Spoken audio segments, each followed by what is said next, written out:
ये कहानी कुछ ऐसी चोरी पे है जो आपने कभी सोचा नहीं होगा। इन चोरों ने कैसे पूरा 5,000 करोड़ चोरी कर दिया पुलिस की आंख के सामने से, वो हम आज की इस कहानी में देखेंगे। लेकिन चीजें जैसी लग रही होती है वैसी होती नहीं है। इस कहानी की शुरुआत में फर्नांडो नाम के एक आदमी को दिखाया जाता है जो पेंटर होने के साथ जूडो इंस्ट्रक्टर भी है। और एक दिन जब वो सड़क के किनारे सिगरेट पी रहा होता है तभी एक गाड़ी पानी से उसकी सिगरेट बुझा देती है। वो सिगरेट को पानी में फेंक देता है। दरअसल बारिश होने की वजह से पानी सड़क पर चारों तरफ भरा होता है और अब वो देखता है कि उसकी सिगरेट बहते हुए बैंक ऑफ रियो के सामने जो गटर है उसके अंदर चली गई। फर्नांडो उस गटर के पानी का पीछा करते हुए एक ब्रिज तक पहुंच जाता है जहां पर नाली का सारा पानी आता है। इसके बाद वो नीचे गटर के पाइप में जाता है और उसके दिमाग में एक आइडिया आता है, जिस आइडिया को वो शेयर करने के लिए अपने दोस्त सेबेस्टियन के पास जाता है और उसे कहता है कि क्यों ना हम बैंक में रॉबरी करें। हालांकि सेबेस्टियन उसकी बात मान तो जाता है, लेकिन वो कहता है कि इन सब के लिए हमें बहुत सारे इक्विपमेंट्स की गाड़ियों की जरूरत होगी, जिसके लिए हमें पैसे चाहिए। फर्नांडो पैसे का इंतजाम करने के लिए अपने एक दोस्त डिबाउजा से मिलता है, लेकिन डिबाउजा के पास भी पैसे नहीं होते। डिबाउजा उसे एक दूसरे इंसान का नाम बताता है जिसका नाम मारियो है, जो पहले से एक चोर है। और अब फर्नांडो मारियो के पास जाता है, उसे अपना पूरा प्लान बताता है और कहता है कि अगर हम चोरी में कामयाब हुए तो तुम्हें कभी भी चोरी नहीं करनी पड़ेगी। मारियो भी इनके प्लान में शामिल हो जाता है। जिसके बाद ये बैंक के सामने अंडरग्राउंड नाले के अंदर जाते हैं और ये चेक करते हैं कि इन्हें कितनी लंबी सुरंग बनानी है। हालांकि ये पूरा मेजरमेंट ले लेते हैं, लेकिन अब भी इन्हें पता है कि इनके सामने कई सारी चुनौतियां हैं। वापस आने के बाद फर्नांडो, मारियो और डिबाउजा आगे की प्लानिंग करते हैं। इन्हें ये भी पता चल गया होता है कि बैंक के अंदर मोशन सेंसर्स है, यानी कि कोई भी इंसान बैंक के अंदर आपको मूव करता है तो मोशन सेंसर उसे डिटेक्ट कर लेंगे और पास के पुलिस स्टेशन में अलार्म बज जाएगा, जिससे जल्दी पुलिस यहाँ पर पहुँच जाएगी। लेकिन फर्नांडो बताता है कि मोशन सेंसर किसी भी इंसान की हीट को आइडेंटिफाई करता है, न कि किसी हलचल को। मेरे पास एक खास सूट है जिससे वो मोशन सेंसर कभी भी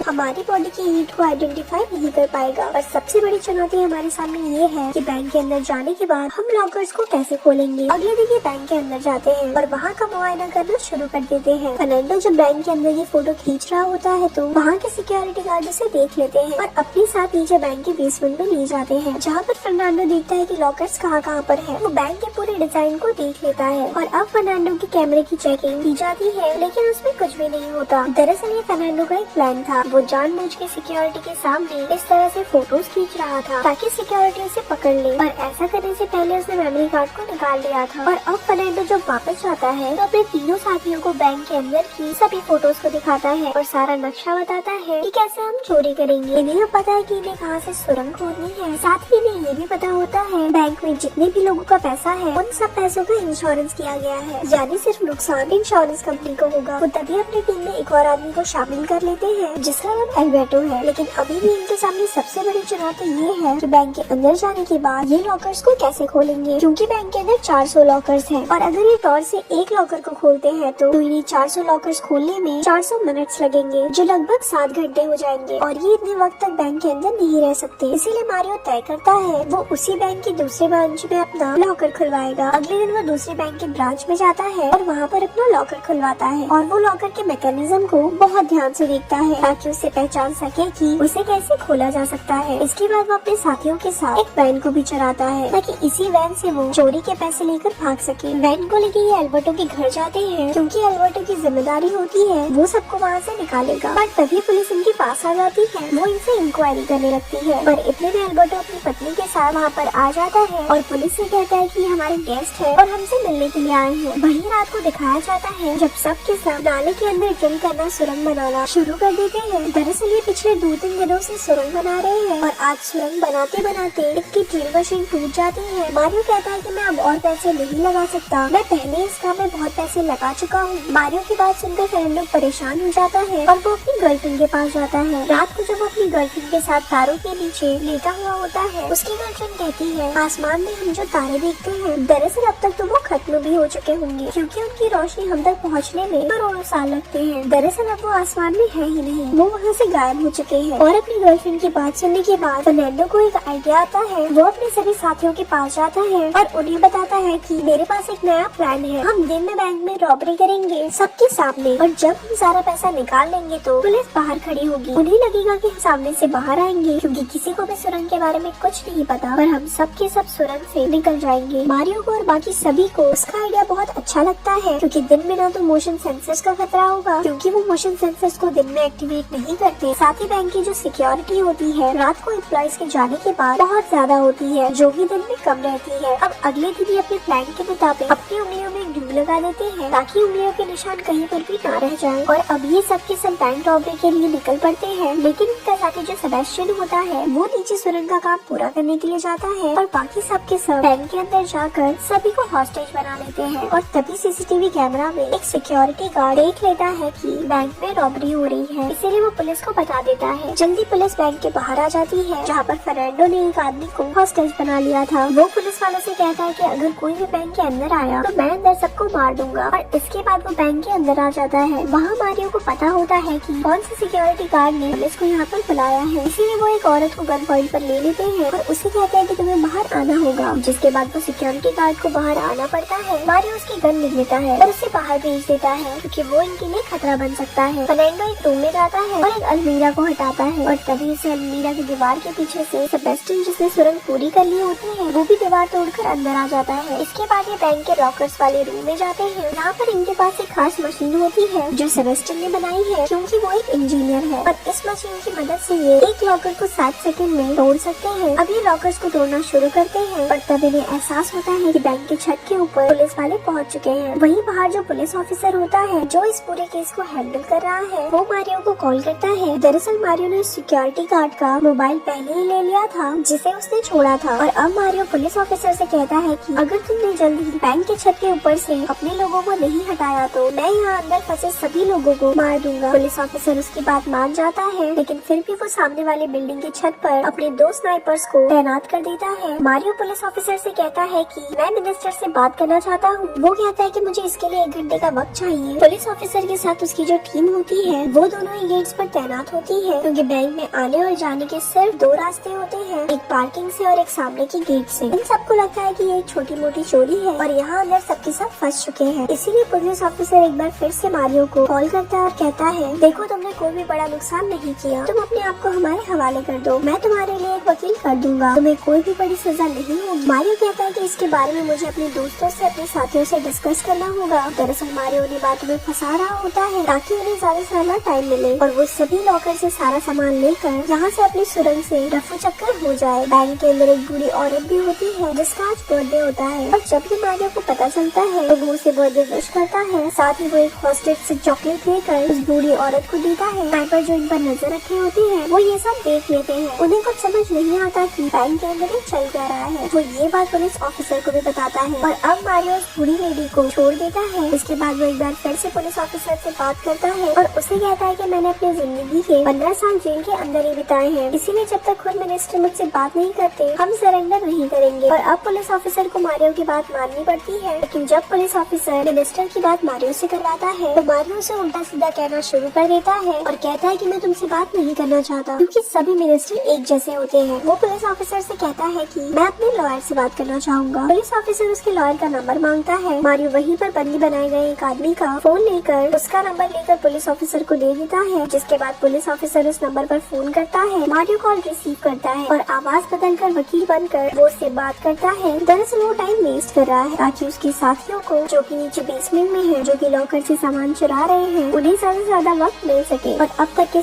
सारे लॉकर से बहुत ही कीमती सामानों को, पैसों को, सोने को निकाल चुके हैं और अब ये पूरे के पूरे सामान को सुरंग से नीचे शिफ्ट कर रहे होते हैं जहाँ पर इनकी नाव है। वही पुलिस ऑफिसर को दिखाया जाता है जिससे अब शक होना शुरू हो जाता है क्योंकि मारियो ने जो उसे नंबर दिया था और कहा था कि ये मेरे लॉयर का नंबर है, मारियो ने उस नंबर को स्विच ऑफ कर दिया होता है। पुलिस ऑफिसर समझ जाता है कि इन्होंने बैंक से निकलने का कोई न कोई और रास्ता ढूंढ लिया है और तभी उसकी नजर गटर के ढक्कन पर जाती है। वो समझ जाता है कि वो नीचे के रास्ते से निकलना चाहते हैं। वही बैंक के अंदर जितने भी हॉस्टेजेस होते हैं वो सबको ऊपर जाने के लिए कहते हैं और अभी अपने सभी हथियारों को बैंक में छोड़कर नीचे अपने नाव तक पहुंच जाते हैं जहाँ पर इन्होंने सारा सामान शिफ्ट कर लिया है। दरअसल इनके पास जितनी भी गन्स थी वो असली गन्स नहीं थी बल्कि वो खिलौने थे क्योंकि फर्नांडो कभी भी किसी इंसान को नुकसान नहीं पहुंचाना चाहता था। बैंक के अंदर जितने भी लोग होते हैं उन्हें पता चल चुका होता है कि लुटेरे यहाँ से जा चुके हैं, इसीलिए वो अपने मोबाइल फोन से अपने रिलेटिव्स को कॉल करके बताते हैं कि वो पूरी तरह से सुरक्षित है। पुलिस ऑफिसर जो अब तक पूरी टीम समझ चुका है वो पुलिस की एक टीम को गटर के उस हिस्से में भेजता है जहाँ से बाहर निकला जाता है और खुद वो अपनी टीम के साथ बैंक के अंदर जाता है। वहीं हमें फर्नांडो और उसके साथियों को दिखाया जाता है जो बोट पर अपनी नाव पर होते हैं। दरअसल इन्हें पता था कि पुलिस वालों को पता चल सकता है कि ये कटल के रास्ते निकलने की कोशिश करेंगे, इसीलिए इन्होंने पानी में एक छोटा सा डैम बना दिया था ताकि पानी का बहाव दूसरी दिशा में बहने लगे और ये अपनी नाव से दूसरी दिशा में निकल जाए, जो सब इन्होंने बहुत खूबसूरती से कर लिया होता है। वहीं पुलिस ऑफिसर को वो सुरंग मिल जाती है जिससे सबके सब भागे थे। वहाँ पर उन्होंने एक बॉम्ब को भी रखा होता है, पर पुलिस ऑफिसर को जल्दी पता चल जाता है सारे हथियार और बॉम्ब सब कुछ नकली था। पर अब बहुत देर हो चुकी है क्योंकि ये सारा का सारा पैसा सोना लेकर एल्बर्टो के घर पहुँच चुके हैं और इन्होंने वो गाड़ियों को भी जला दिया है जिन गाड़ियों का इन्होंने इस्तेमाल किया था। इसके बाद ये रॉबरी के सारे सामान पैसों को आपस में बांट लेते हैं। कुछ महीने बीत जाते हैं और अब इन सबकी जिंदगी बदल चुकी है। ये अब बहुत अमीर बन चुके हैं, लेकिन एक दिन फर्नांडो की पत्नी को पता चल जाता है कि ये उसका किसी दूसरी लड़की के साथ अफेयर है। इस बात से वो गुस्सा होकर पुलिस के पास जाती है और उन्हें बता देती है कि कुछ महीने पहले जो बैंक में रॉबरी हुई थी उसमें मेरे पति भी शामिल थे। पुलिस फर्नांडो के साथ उसके सभी साथियों को पकड़ लेती है और अब उसे जेल हो चुकी है। पर क्योंकि इनके पास नकली हथियार थे और न ही इन्होंने किसी को नुकसान पहुँचाया था, इसीलिए इन्हें बहुत लंबी सजा नहीं होती। 7 महीने बाद फर्नांडो को छोड़ दिया जाता है। उसे मारियो अपनी बहुत ही शानदार कार में लेने के लिए आता है। दरअसल फर्नांडो ने इसका भी प्लान बहुत पहले से बना रखा था, इसीलिए उसने जानबूझकर नकली हथियारों का इस्तेमाल किया था ताकि इन्हें लंबी सजा न हो। साथ ही बैंक के लॉकर्स में लोगों का जितना भी सामान होता है बैंक के पास उसका कोई भी रिकॉर्ड नहीं होता, इसीलिए पहले इन्होंने अपने आधे पैसों को छुपा दिया था ताकि अगर ये पकड़े भी जाए तो पुलिस को इनके पास पूरा पैसा न मिले। हालांकि बैंक ने $25 मिलियन और कई किलो सोना क्लेम किया था, लेकिन पुलिस को इनके पास $1.2 मिलियन